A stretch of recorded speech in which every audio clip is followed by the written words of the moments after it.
Mari kita berdoa. Terima kasih Tuhan Yesus untuk napas kehidupan yang baru yang Tuhan percayakan kepada kami. Kami boleh bangun dari tempat tidur kami. Sebelum kami memulai aktivitas kami pada pagi hari ini, izinkan kami untuk bersekutu dengan Tuhan, berdoa, memuji muliakan nama Tuhan, dan salah satunya mendengarkan firman Tuhan melalui channel YouTube ini. Berbicara bagi kami Tuhan, karena kami telah siap untuk mendengarkan kebenaran firman Tuhan. Dalam nama Yesus kami sudah berdoa dan mengucap syukur. Amin. Shalom ibu bapak saudara terkasih dalam nama Tuhan kita Yesus. Semangat pagi. Bertemu kembali di channel Rionaldo Butar-Butar dalam khotbah 5 menit aja toko 5 untuk renungan harian. Renungan pada hari ini saya ambil dari kitab 2 Samuel pasal yang ke-10 ayat yang ke-12. Demikian kesaksian firman Tuhan. Kuatkanlah hatimu dan marilah kita menguatkan hati untuk bangsa kita dan untuk kota-kota Allah kita. Tuhan kiranya melakukan yang baik di matanya. Saling menguatkan satu sama lain. Ibu bapak saudara terkasih dalam nama Tuhan kita Yesus, dalam kehidupan kita sehari-hari kita pasti pernah menguatkan orang lain. Terlebih lagi mereka yang datang curhat kepada kita, maka salah satu solusi yang kita sampaikan adalah dengan memberikan motivasi, menguatkan, memberikan nasihat, memberikan arahan, dan termasuk juga mendoakan mereka. Ibu bapak saudara terkasih dalam nama Tuhan kita Yesus, dalam nats ini kita melihat bagaimana nats ini merupakan bagian dari dialog antara Yoab dan Abisai adiknya, di mana telah terjadi peperangan antara orang Israel dengan Bani Amon. Sebenarnya Daud di awalnya, di bagian awal dari pasal 10 ini, sesudah itu matilah Raja Bani Amon dan Hanun anaknya menjadi raja menggantikan dia. Lalu berkatalah Daud, aku akan menunjukkan persahabatan kepada Hanun bin Nahas sama seperti kepada ayahnya. Ada rencana yang disampaikan oleh Daud di mana dia mengirimkan utusannya untuk menyampaikan turut berduka cita, turut berbela sungkawa. Namun sebaliknya Hanun justru mempermalukan orang-orang yang dikirim oleh Daud, sehingga ini memancing amarah Daud sehingga membuat terjadinya peperangan. Dan Hanun tahu apa yang dilakukan salah dan dia langsung mempersiapkan untuk berperang dengan Daud sebelum Daud duluan menyerang mereka.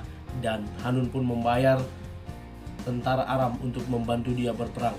Dan Daud pun mengirim utusannya, yakni Yoab dan Abisai serta tentara-tentara terpilihnya untuk berperang mengalahkan Bani Amon dan Bani Aram. Dan nats ini merupakan bagian dari saling menguatkannya Yoab dengan Abisai adiknya, di mana Yoab menghadapi orang Aram dan Abisai adiknya bersama tentaranya menghadapi Bani Amon. Dan dia berkata nanti mereka akan saling tolong menolong. Ketika Yoab berhasil mengalahkan orang Aram, dia akan menolong Abisai mengalahkan Amon dan sebaliknya. Dan sampailah pada nats ini di mana dia berkata, kuatkanlah hatimu dan mari kita menguatkan hati untuk bangsa kita dan untuk kota-kota kita. Dan Allah kita, Tuhan, kiranya melakukan yang baik di matanya. Bagaimana Yoab memperkuat semangat prajuritnya untuk mereka boleh mengalahkan Bani Amon dan Bani Aram.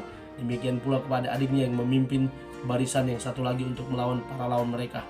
Dan bagaimana mereka akhirnya berhasil memenangkan peperangan tersebut. Ibu bapak saudara terkasih dalam nama Tuhan kita Yesus, hari-hari ini di masa pandemi ini kita pun perlu untuk menguatkan sesama kita.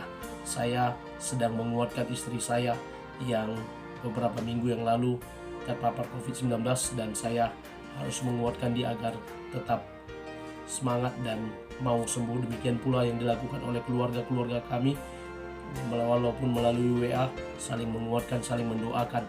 Itulah sesuatu hubungan yang sangat baik yang dibangun untuk saling menguatkan satu sama lain di tengah bangsa ini yang sedang mengalami bencana non musibah alam, tetapi suatu bencana sakit penyakit yang kita semua tidak tahu di mana dia, dan dia menyerang tiba-tiba saja melalui imun tubuh yang lemah, lalu virus masuk dan kita pun menjadi sakit terpapar. Dan kita harus saling menguatkan satu sama lain, antar jemaat, antar masyarakat, antar tetangga, antar teman sekantor, harus saling menguatkan bagian dari yang perlu kita lakukan, sehingga dengan kita diberikan kekuatan melalui kata-kata motivasi, melalui doa, bisa mengurangi beban yang ada pada kita. Kalau kita sakit, kita menjadi sembuh. Kalau kita bersedih, kita masih menjadi terhibur, dan kita boleh cepat bersemangat kembali untuk menjalani aktivitas. Kiranya firman Tuhan ini juga boleh menguatkan kita, memampukan kita untuk kuat di dalam menghadapi setiap permasalahan yang sedang kita hadapi. Amin. Kita bersatu dalam doa. Terima kasih Bapa untuk firman-Mu yang telah kami dengarkan. Berkati firman-Mu boleh bertumbuh, berakar, buahnya lebat melalui cara hidup kami. Kami boleh hidup berdampingan, saling menguatkan satu sama lain. Ini lagi di channel YouTube ini, hamba-Mu bersama teman-teman YouTuber juga boleh saling menguatkan. Lagi dan bersama dengan jemaat-Mu yang setia mendengarkan firman Tuhan melalui channel YouTube ini. Kau berkati mereka, kuatkan mereka dalam setiap permasalahan hidup mereka. Terpuji nama Tuhan. Dalam nama Yesus kami sudah berdoa dan mengucap syukur, dan kami mulai aktivitas kami pada pagi hari ini. Amin. Selamat beraktivitas. Tuhan Yesus memberkati. Shalom.